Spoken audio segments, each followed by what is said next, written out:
にちは、ダイヤル11のちえです。今回は特別編。私の住むネグロス島を出て別の島へ国内旅行をしちゃいます。ネグロス島を出るのは去年11月のセブ島旅行以来。そして飛行機に乗るのはなんと約2年半ぶりです。実は友人がセブパシフィックのトラベルファンドを保有していて、使わないまま期限が切れてしまうということで、なんと私に譲ってくれたんです。ご好意に甘えてずっと行ってみたかったある都市に行くことにしました。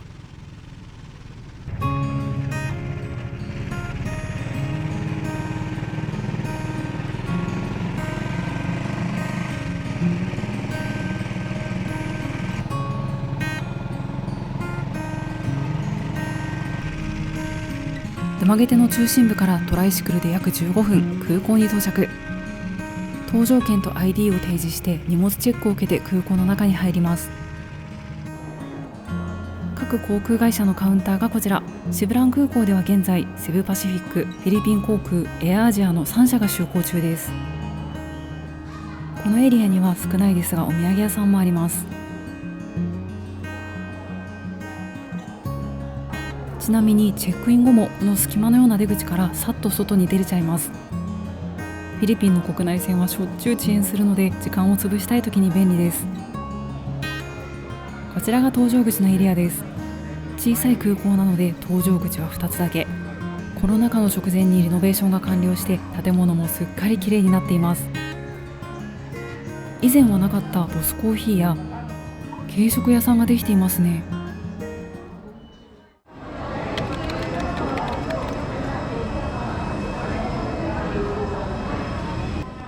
搭乗口でも ID と搭乗券を提示します。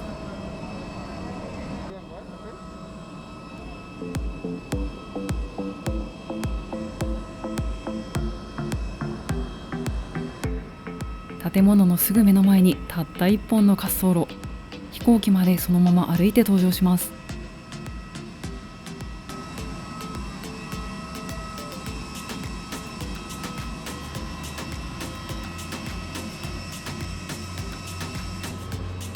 あ、セスナが離陸する。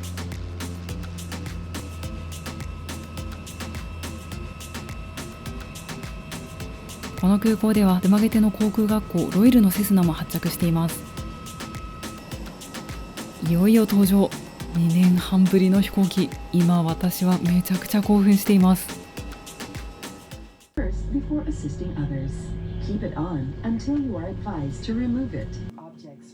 あ、フィリピン空軍機がいる。珍しいですね。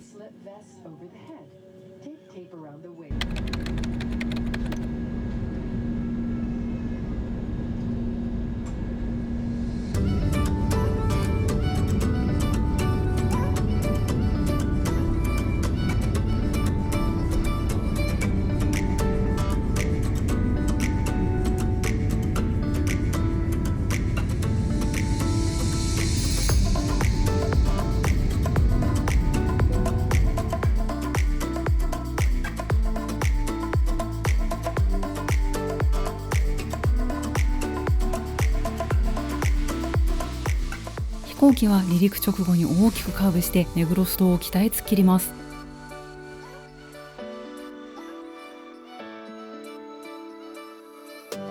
上空から見たドマゲレの街はこんな感じです。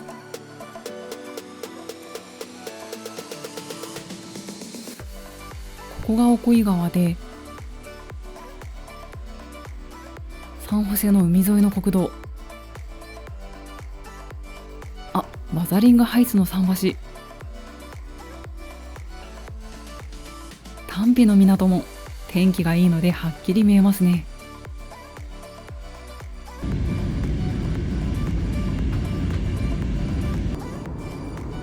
あっという間にネグロス島の外へ。ネグロス島を出た飛行機は北北西の方角へ。下に見えているのはギマラス島の南端ですね。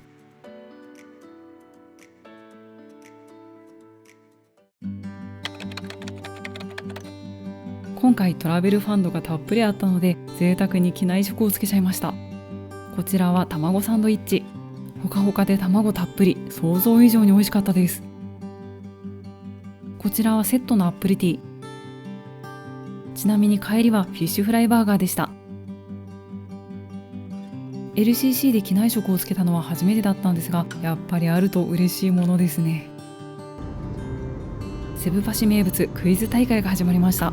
正解者はオリジナルグッズがもらえます。 What is the summer capital of the Philippines?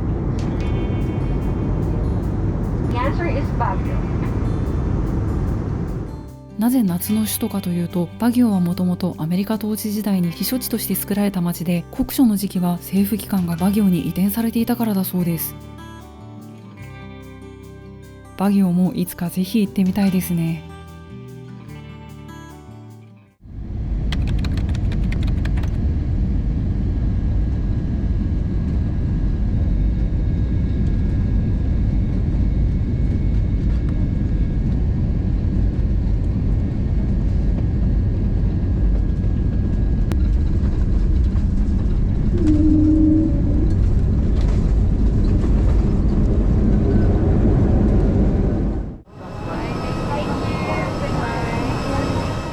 ドゥマゲテから約1時間半、マニラ空港に到着しました。ここで飛行機を乗り換えます。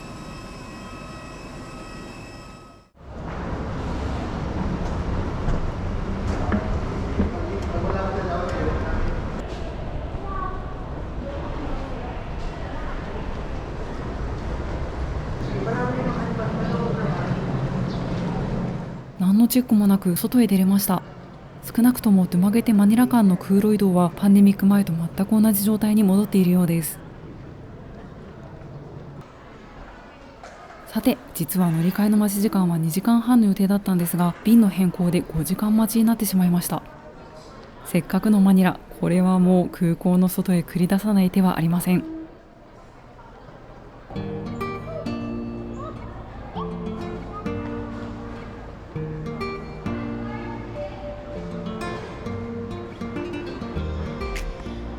ターミナル3のレストラン街を進んでいくと、リゾートワールドマニラ方面へ出られます。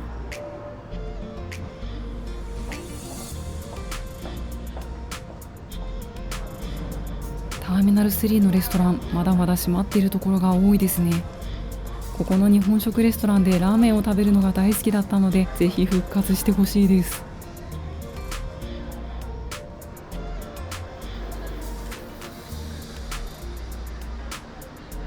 ちょうどお昼なので、マニラでしか食べられない超贅沢ランチをいただこうと思います。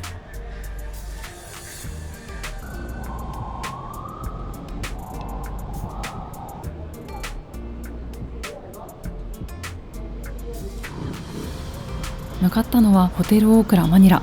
言わずと知れた日本の老舗ホテル。こちらは昨年末にオープンしたばかりのとても新しいホテルです。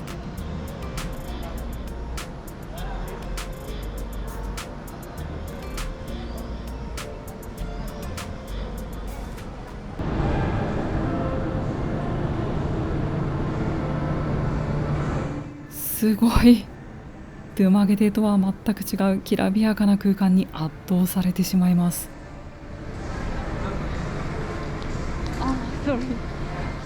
あ、こっちはカジノのエリアだったんですね。失礼しました。もううろうろしないで早くレストランに行っちゃいましょう。こちらは YouTube チャンネルマニラで乾杯で紹介されているのを見て、ぜひ行ってみたいと思っていたレストランなんです。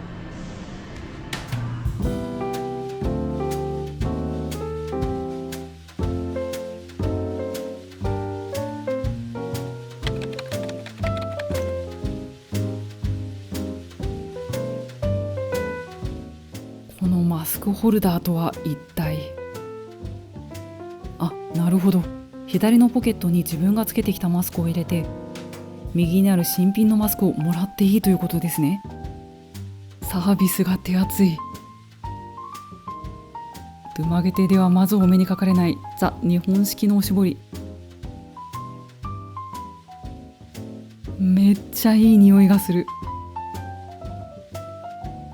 こちらとっても美味しい緑茶なんですが、一口飲むたびにどこからかスタッフさんが現れて継ぎ足してくれるので永久に減りません。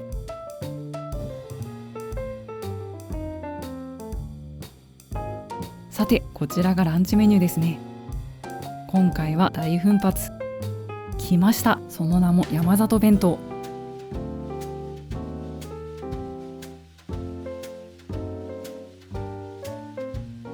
うわー、眩しい。和食の真髄、真っ白なふっくらご飯、お椀に入ったお味噌汁、マグロとサーモンのお刺身、テリッテリの煮物、サバの味噌煮、卵焼きと牛肉はすき焼き風のお味、椎茸の入った茶碗蒸し、なんと天ぷらまで。そしてお漬物とフルーツ。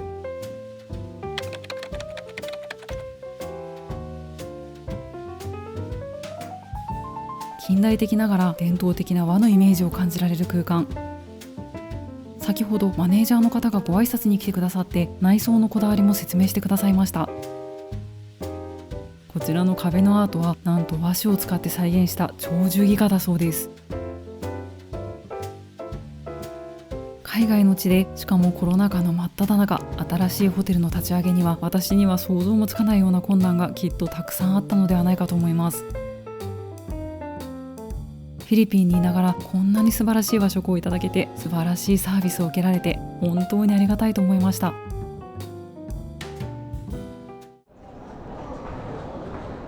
さて、空港へ戻っていよいよ目的地への飛行機に乗り込みます。と思ったら、ここでさらに遅延発生。2度の搭乗口の変更を経て、ボーディングタイムからすでに2時間経過しましたが、まだ搭乗できる気配がありません。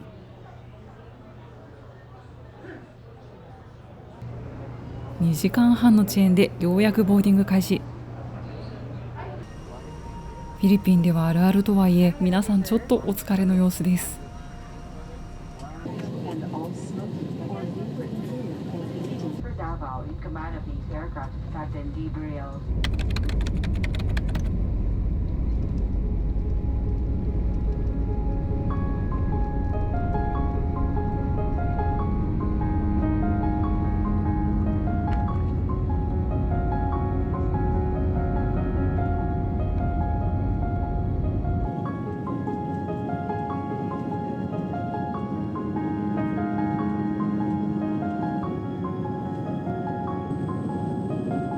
飛行機が遅延したおかげでマニラの綺麗な夜景が見れました。この大都会にもいつかぜひ滞在してみたいですね。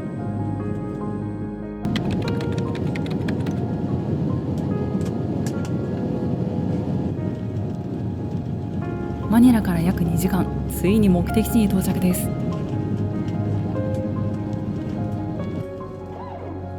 見えました。ダバオインターナショナルエアポート。ここが今回の目的地、ミンダナオ島はダバオシティです。